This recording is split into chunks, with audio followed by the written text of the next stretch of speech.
Ito na ang aking mga alaga ngayon. Ito pa. Ayan. Ito. Malaki na sila, malaki na. Ayan, nakahalo-halo ako ng pagkain sa aking mga alaga. Yung feed, sinaluan ko ng sapal. Yung sapal ng nyug na hiningi ko doon sa palengke. Ayan. Para makatipid kasi matatakaw itong aking mga alaga.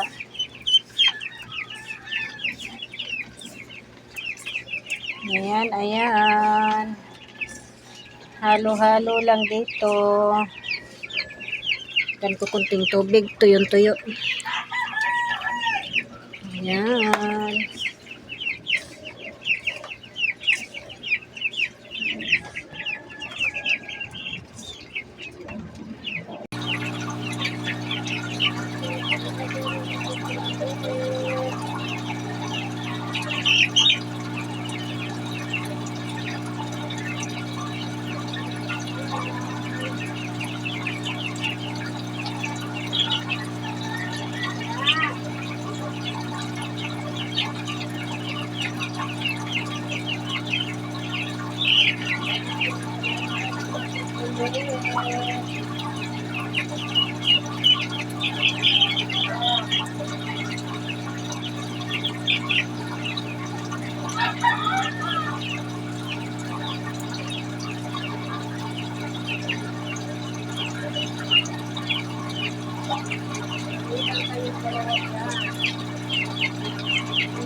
Hintay-hintay lang sa diret. Nagmamadali ko.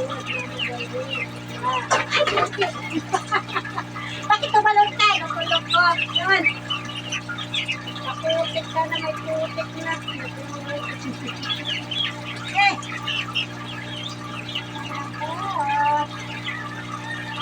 Tumalong. Hindi.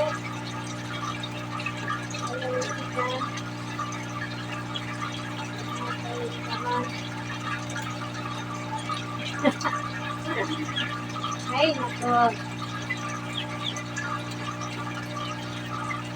Isang sisi.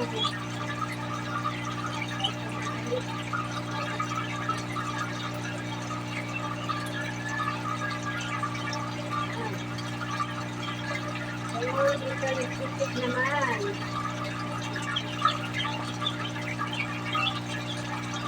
Ay!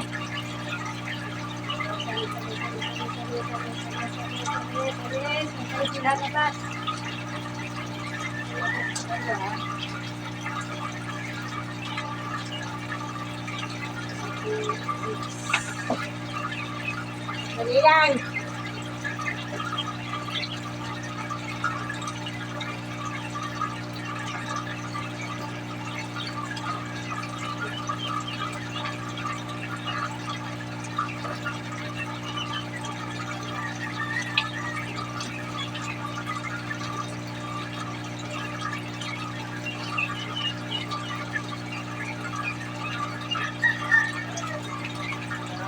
Shit. Ayan, no? Puno ang pagkain. Pagkainan ng isi. Ayan. Nagkakagulo nila. Lipya. Sige.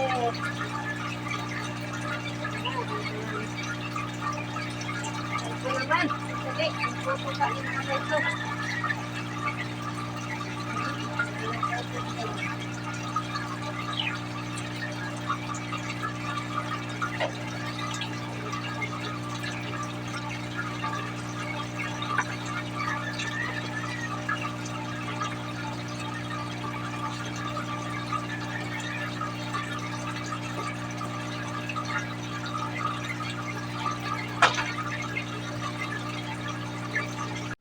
Ito naman yung pato.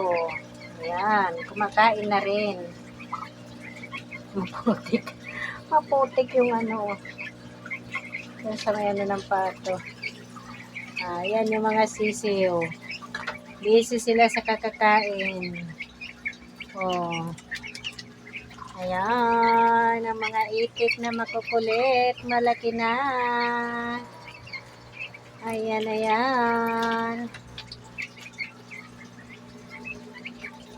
At syempre pa, ang aking halaman, surviving itong halaman na to. Yung kulay pink. Pero yung orchids ko talaga, hindi na siya bumalik sa dati. Ayan, hindi na kasi masyadong naarawan. Ito, yung ibang halaman. Sa kabilang gilid. Ayan.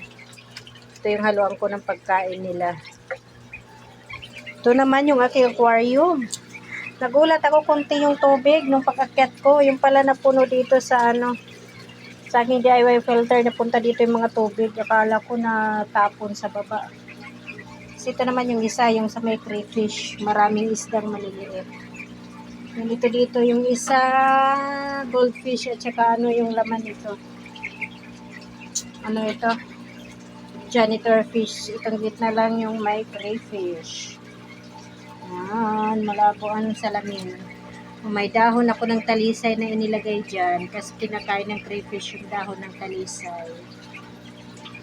Yan, ito nadagdagan ko ng tubig.